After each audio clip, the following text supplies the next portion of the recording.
the angel of the Lord. Rashi says in his introduction to Zechariah Chapter One, the prophecy of Zechariah is extremely enigmatic because it contains visions resembling a dream that requires an interpretation. We cannot ascertain the truth of its interpretation until the teacher of righteousness comes. Nonetheless, I will put my heart to reconciling the verses one by one according to the interpretations that resemble it and follow the interpretation of Jonathan. This is God's test for the Jewish people, in particular the Jewish leaders. God's test of who the descendant of David is. The man described in Isaiah 53, the teacher of righteousness. That's who Rashi, known as one of the first rabbis to say that Isaiah 53 described the people, the Jewish people, as the patriarch Israel. Then here he is in Zechariah saying we got to have to know the truth of at least chapter 1 of Zechariah, to know its truth, because we can't do it.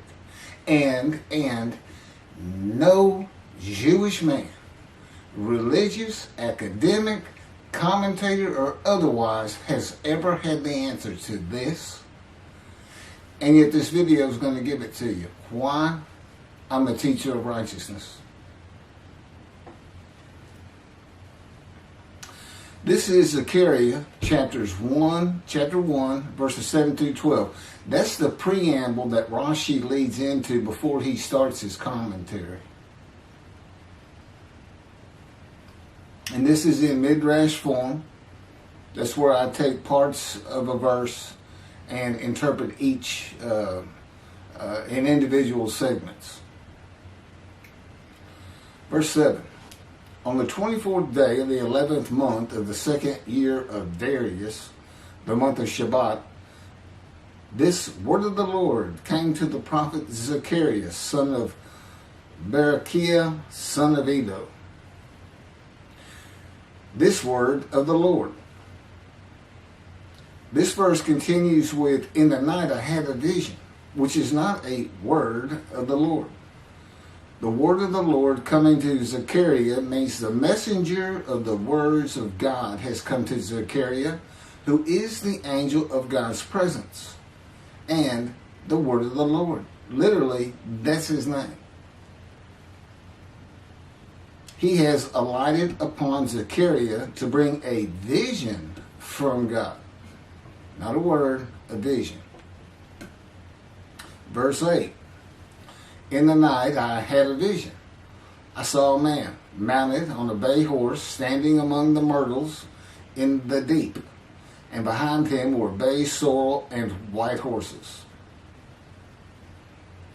In the night I had a vision. There's a man on a horse standing in the myrtles. He is later referred to as the angel of the Lord, standing in the myrtles. The angel of the Lord alights upon and enters men, and my name, Hashem, is in him and can speak through the man. Zechariah has an angel with him who is his guide in the vision.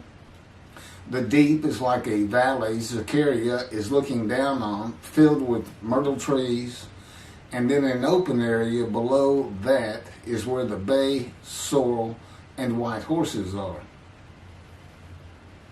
Verse 9. I asked, what are those, my Lord? And the angel who talked with me answered, I will let you know what they are. What are those, my Lord? Zechariah is not talking to the angel. That's an angel. It's not my Lord. Who answered, but who never lets him know what they are.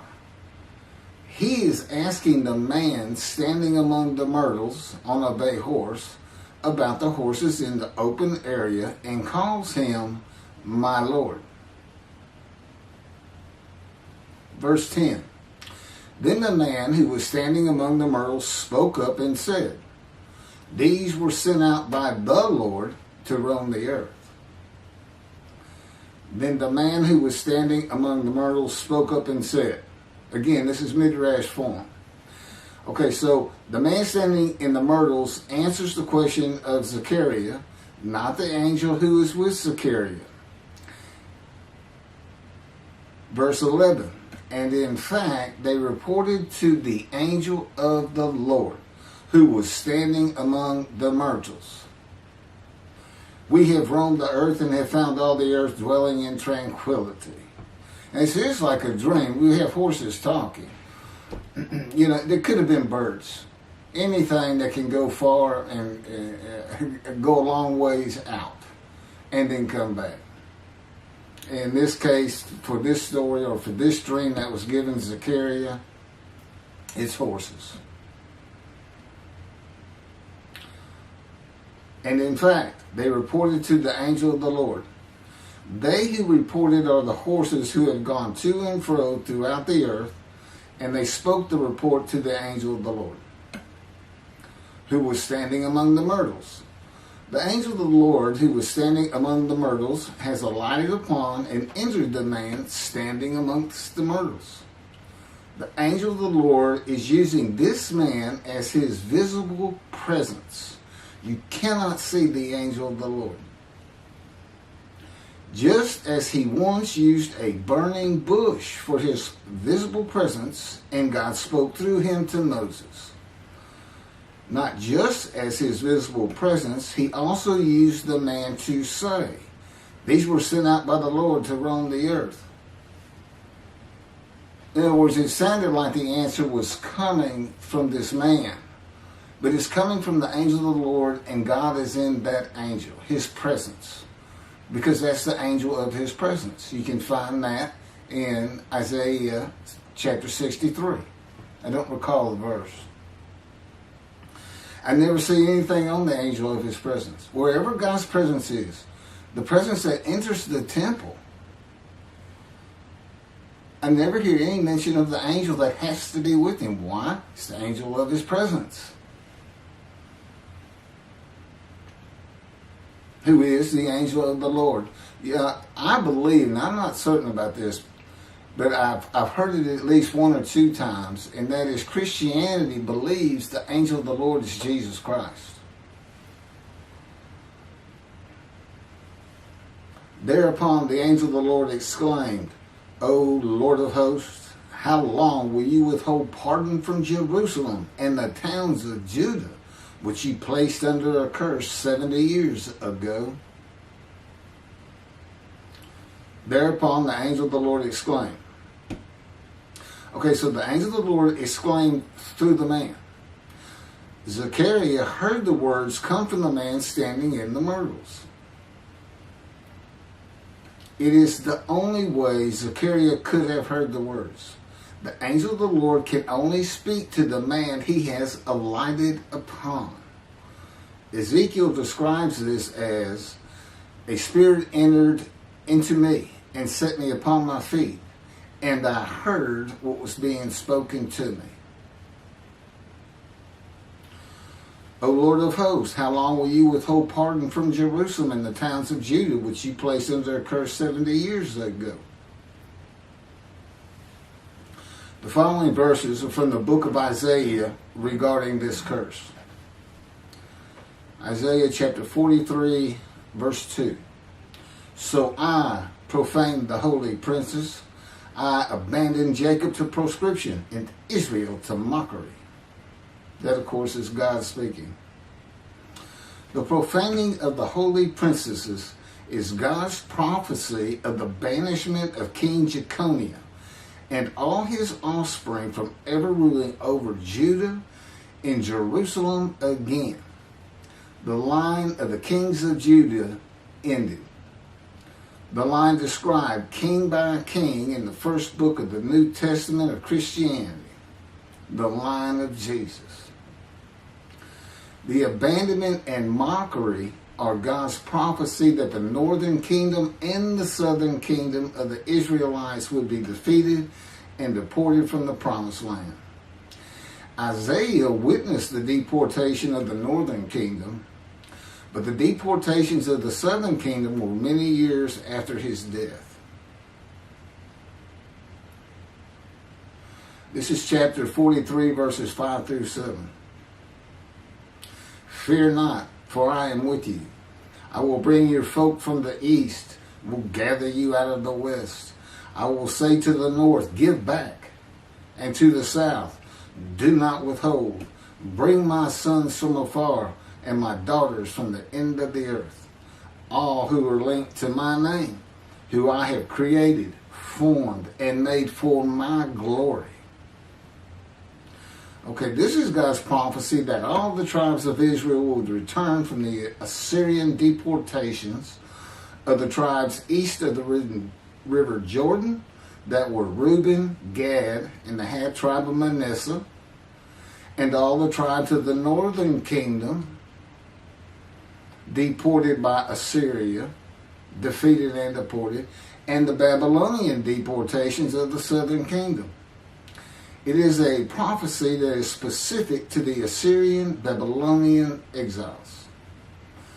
This prophecy was fulfilled according to the books of Ezra and Nehemiah and their account of all 13 tribes returning to the southern kingdom of the lands of Benjamin and Judah. Jerusalem is within the lands of Benjamin, and his lands are considered part of the kingdom of Judah, since that is where the kings of Judah rule from. 10 tribes being lost and not returning is a myth. When the 7th month arrived, the Israelites being settled in their towns, the entire people assembled as one man in Jerusalem, as the man Israel, all of them. When the people Israel gather as one man, it is all 12 tribes who were allotted lots of the promised land, and the Levites, they did not receive a portion. They were allowed to go from lot to lot, tribe to tribe, and everybody was supposed to take care of them. The Levites, that would be Levi, the son Levi, the priestly tribe without an allotment of the promised lands. Judahites and Benjaminites alone are not Israel, though all references to Israelites would include them. All of Israel had returned together to Jerusalem and Judah, mindful of the imported Gentiles in the northern kingdom, imported by the Assyrians, many of whom tried to stop the building of the second temple. This is why everybody returning, all 13 tribes, all went to Judah. The northern kingdom was occupied by Gentiles, I would assume Assyrians and Arabs.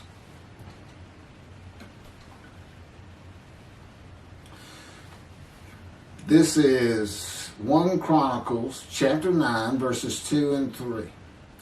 The first to settle in their towns on their property were Israelites, priests, Levites, and temple servants, while some of the Judahites and some of the Benjamites and some of the Ephraimites and Manassesites settled in Jerusalem.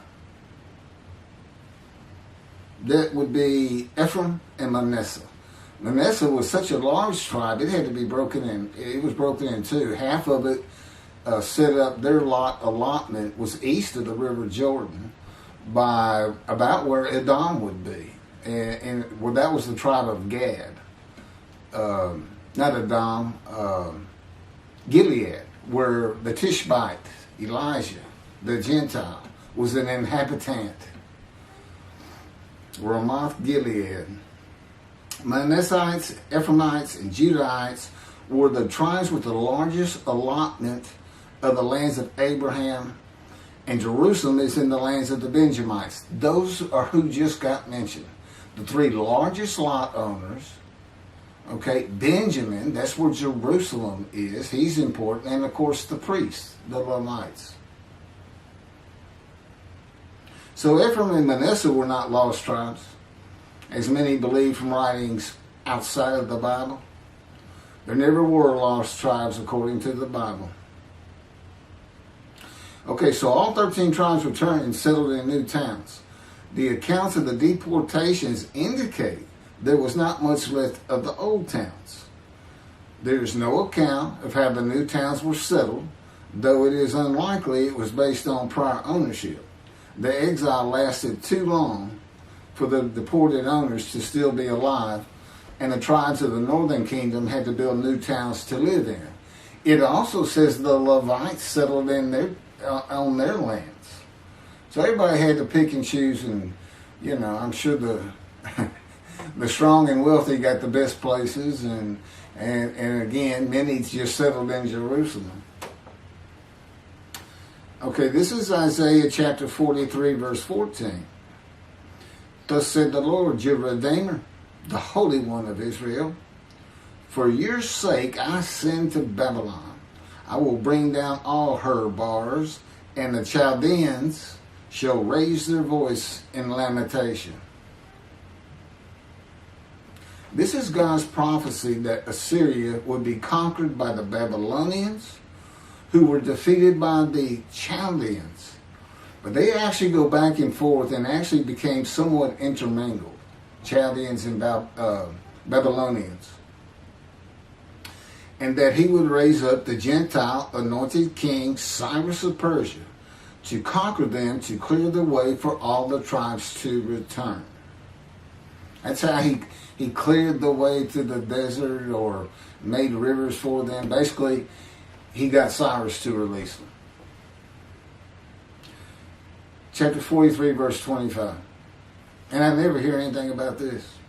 It is I who, for my own sake, wipe your transgressions away and remember your sins no more. Okay, this is God doing, and he says this, something new. I'm going to do something new for the Israelites.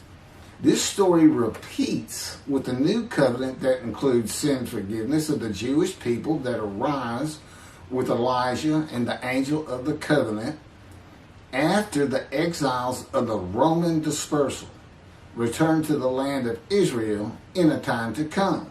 That's from Jeremiah chapter 31. The Jewish people have returned from the Roman dispersal of them throughout the world, the diaspora, which means outside of the promised land, outside of Israel, to a land that lay desolate for more than 2,000 years until after the Holocaust, and they created the state of Israel in 1948. 70 years later, and that's funny too, because they talk about a curse of 70 years. That 70 years, I believe, just applies to the last of 3 deportations of Judah and the defeat by the Babylonians, because the northern kingdom had been defeated and deported long before that, and the first to be defeated and taken to the lands of Assyria was Gad, the half tribe of Manasseh, the lands east of the river Jordan. 70 years later, the land blooms again, and Jerusalem has been rebuilt as a great city, larger than it was in ancient times, according to God's words in Jeremiah 31. The time to come to deliver the new covenant with sin forgiveness is here. That's very important for the interpretation of at least chapter 1 of Zechariah. That means the angel of the covenant that you desire of Malachi 3 is on his way, followed by God and the messenger Elijah. And when God's third temple is built, he will return to it suddenly. This is the day of the Lord. That's Malachi chapter 3. Now, Zechariah is in Jerusalem, and the construction on the second temple is about to begin. Isaiah has written God's words of sin forgiveness, which would have removed the curse long before this, when they were returning, when the remnant of the 13 tribes was returning. And the angel of the Lord proclaims, O Lord of hosts, How long will you withhold pardon from Jerusalem and the towns of Judah, which you placed under a curse 70 years ago? Okay, this vision of Zechariah and the words of the angel of the Lord through the man standing in the myrtles regarding the curse 70 years ago is to make Zechariah think and try to understand why the angel of the Lord would say this. From his perspective, the curse was lifted. He was back in Jerusalem with all the tribes preparing to build the second temple. The vision is for Zechariah to find out how and when the curse was lifted. And that's important today, because this is the day of the Lord. The new covenant is here, and every single Jew throughout the world is forgiven of their sins right now. And that message has been given to me to be delivered. And it's not getting out there. It's just not getting out there, and that's what happened here. Because if you read Ezra and Nehemiah, it's clear they had no idea that their slates had been claimed. And sitting and continue, once you know that God has just said, okay, I'm not going to remember any of that. Let's all start fresh. I'm here with the covenant of friendship. Let's everybody start being observant Jews. Okay? Which would include going to Yom Kippur. Having a slate clean does not mean you have a lifetime now of sin forgiveness. The books of Ezra and Nehemiah reveal, this is how God had me write it down. This is from the book, Isaiah 53, in the day of the Lord, that was dictated to me. The books of Ezra and Nehemiah reveal that the 13 tribes did not know they had been forgiven. Right. We had to wait for the teacher of righteousness to know. And this is another thing I never see in this Messianic era that is taught, that is coming, is that God is with the descendant of David as he was with Moses. I mean, just right there with him.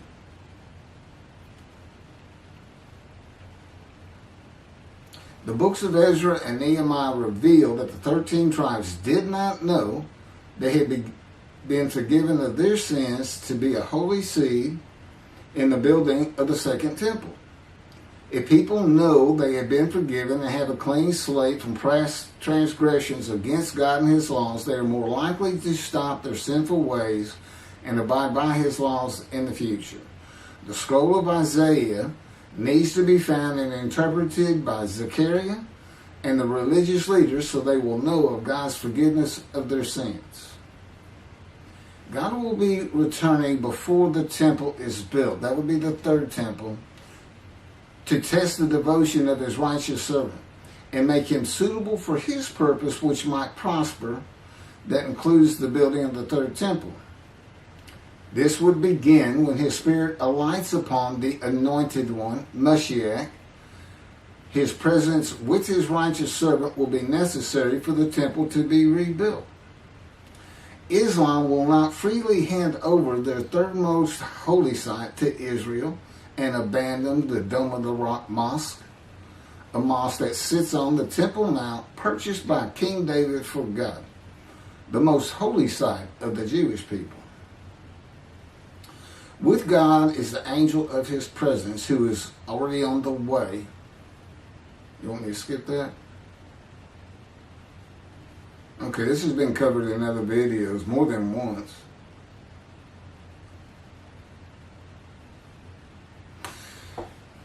The prophet like Moses will have other similarity to Moses beyond writing God's words at his command and direction. As this was written, at God's command and direction, I typed those words. To the greatest degree possible for any human being, Moshe's identity and existence became one with the Creator. Now that's who you're looking for when you say the prophet like Moses. It's not Joshua. I've heard that one, which is, it says right there on that page, there's never been another prophet like Moses. Well, his attendant Joshua standing right there, if that's... Anyway. Moshe's identity and existence became one with the Creator. I don't think you can say that of Joshua. I don't think you can say that of any man until the Spirit of God alights upon him in chapter 11 of Isaiah. He surrendered himself to God to the extent that our sages say the Shekinah, divine presence, which is the angel of his presence, who is the Holy Spirit. He's an angel, and his body is not human form with wings. His body is the Spirit of God. Wherever God is, his Spirit is. Wherever his presence is, the angel of his presence is. They're always together. So when they alight upon a man and say, okay, we have tasks for you, that man immediately becomes a man in divine beings. And that's the Shekinah. That's the Spirit of God and the presence of God entering into the temple, which would include the angel of his presence. The Shekinah spoke through Moshe's throat. As I have mentioned, God can speak through me. You're only going to know it, just like with the man standing in the myrtles, by the words that are spoken. Okay? Because it's my voice. But it's not me. You know, I can tell the difference. You can't, other than those would be how God would state it. And you can, if you watch closely, you can see it happen in all these videos. I mean, for the most part. Where God just, you know, he just throws out a sentence or two. And I just keep going, you know. I let him get done, and I just pick up from there. We've been working on this for over 13 years. That's from the Zohar, Volume 3, page 232a. And then it says, i.e., he was God's veritable mouthpiece on this earth. That's from the Sefer Hashikos 5749, Volume 1, page 290, in a footnote. The prophet, like Moses, will also have the answer to these questions. Quote, the great Jewish philosophers try to understand the question of how Moses heard God literally. Some insisting that God spoke actual words and Moses heard them with his ears, while others suggest that God's speech was communicated silently to Moses' intellect and only uttered in sound by Moses himself. Maimonides, Rambam, even as he affirmed the communication between God and Moses as a fundamental Jewish belief, ultimately conceded the mysteriousness of that process. The entire Torah reached Moses from God in a manner which is figuratively described as speech, but no one has ever known how that took place except Moses himself, whom that speech reached. That's commentary on the Mishnah, Sanhedrin, Chapter 1. Well, I have the answers, and I've been telling you the answers. God is in his Spirit. Spirit enters into you, because we find it in Ezekiel. There's where God tells you. God was telling Ezekiel, get up on your feet. Ezekiel says, at that very moment, a spirit entered into me, and I could hear the words of God. There it is. When he enters him. Now, he's not hearing that through his ears. There's the first question answered. It's not to your ears. And there is a silent knowing. That's what we call it, what God has taught me. Now, generally, I just hear words as though they came in through my ears and they're in my mind, as though my eyes and my ears have perceived. But he can put just knowledge into my mind without uttering a word. And it's kind of can be pointed out easiest with when he comes to a man, and like he came to Samuel, and Samuel just says, here I am. It's as though before he speaks to you, and this is what happened with me, he put in a knowledge in my mind that the God of creation was about to speak to me. And so when he did speak, it was as though he had always been there speaking to me. Not unlike how Adam would have felt. But